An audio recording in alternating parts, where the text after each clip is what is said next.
بسم اللہ الرحمن الرحیم۔ جناب حضرت ابو ہریرہ رضی اللہ تعالیٰ عنہ آپ بیان فرماتے ہیں، میں نے رسول کریم صلی اللہ علیہ وسلم کو یہ فرماتے ہوئے سنا۔ نبی رحمت صلی اللہ علیہ وآلہ وسلم نے ارشاد فرمایا کہ جعل اللہ الرحمت 100 جزء، کہ اللہ تبارک و تعالیٰ نے اپنی رحمت کے 100 حصے کیے، اور ان 100 حصوں میں سے فَأَمْسَكَ عِنْدَهُ 99 جزءا،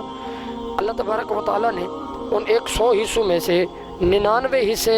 اللہ رب العالمین نے اپنے پاس رکھ لیے، اور زمین پر اللہ تبارک و تعالیٰ نے صرف ایک حصہ اپنی رحمت کا نازل فرمایا۔ نبی کریم صلی اللہ علیہ وسلم نے فرمایا کہ اسی ایک حصے سے مخلوق ایک دوسرے پر رحم کرتی ہے، حتیٰ کہ گھوڑا اپنے بچے کے اوپر سے اپنا پیر اٹھا لیتا ہے کہ کہیں وہ بچہ پیر کے نیچے دب نہ جائے۔ امام بخاری رحمۃ اللہ تعالیٰ علیہ نے اس کو نقل کیا، اور بخاری شریف کی یہ حدیث پاک نمبر 6000 ہے۔ یعنی مراد یہ ہے کہ جو اللہ تبارک و تعالیٰ نے اس کائنات میں جو لوگوں کے دلوں میں، حتیٰ کہ جانوروں کے دلوں میں بھی جو رحم کا مادہ پیدا کیا گیا، وہ اللہ تبارک و تعالیٰ کے اس رحمتوں کے حصوں میں سے ایک حصے میں سے اس پوری کائنات میں جو حصہ تقسیم کیا گیا، اس میں سے اللہ تبارک و تعالیٰ نے اس حد تک رحم عطا کیا، حتیٰ کہ ایک اور حدیث پاک امام بخاری رحمۃ اللہ تعالیٰ علیہ، اور یہ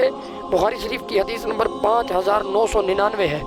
جناب حضرت عمر بن خطاب رضی اللہ تعالیٰ عنہ آپ بیان کرتے ہیں کہ نبی کریم صلی اللہ علیہ وسلم کے پاس کسی جنگ کے بعد قیدی لائے گئے، ان قیدیوں میں سے ایک عورت بھی تھی،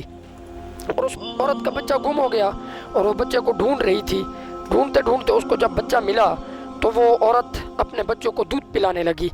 تو نبی کریم صلی اللہ علیہ وسلم آپ نے دیکھا کہ وہ عورت پھر بچوں کو چومتی ہے اور اپنے بچوں کو سینے سے چمٹاتی ہے، اور اس نے دودھ جب پلایا تو نبی کریم صلی اللہ علیہ وسلم نے فرمایا کہ تمہارا کیا گمان ہے کہ یہ عورت اپنے بچے کو آگ میں ڈال دے گی؟ تو ہم نے عرض کیا کہ نہیں، اگر وہ آگ میں نہ ڈالنے پر قادر ہوگی تو نہیں ڈالے گی۔ تو نبی کریم صلی اللہ علیہ وسلم آپ نے ارشاد فرمایا کہ اللہ تعالیٰ اپنے بندوں پر اس سے زیادہ رحم کرنے والا ہے کہ جتنا رحم یہ عورت اپنے بچے پر کر رہی ہے۔ ایک تو اس حدیث پاک سے یہ پتہ چلا کہ اللہ تبارک و تعالیٰ کی رحمت کی جو مثال ہے وہ ماں کی مہربانی کے ساتھ دی گئی، اس لیے نبی کریم صلی اللہ علیہ وسلم پر نازل ہونے والی وہ منزل من السماء کتاب میں ارشاد فرمایا گیا کہ رب ارحمہما کما ربیانی صغیرا، کہ یا اللہ میرے ماں باپ پر اسی طرح رحم فرما جس طرح انہوں نے بچپن میں مجھ پر رحم کیا یا مجھے رحم سے پالا۔ تو یہ اللہ تبارک و تعالیٰ کتنا غفور الرحیم ہے، وہ رحمان ہے، وہ رحیم ہے، وہ مہربان ہے اپنے بندوں پر، اور اس کی مہربانیوں کے طفیل یہ آج ہمارے معاملات چل رہے ہیں۔ اللہ تبارک و تعالیٰ اپنی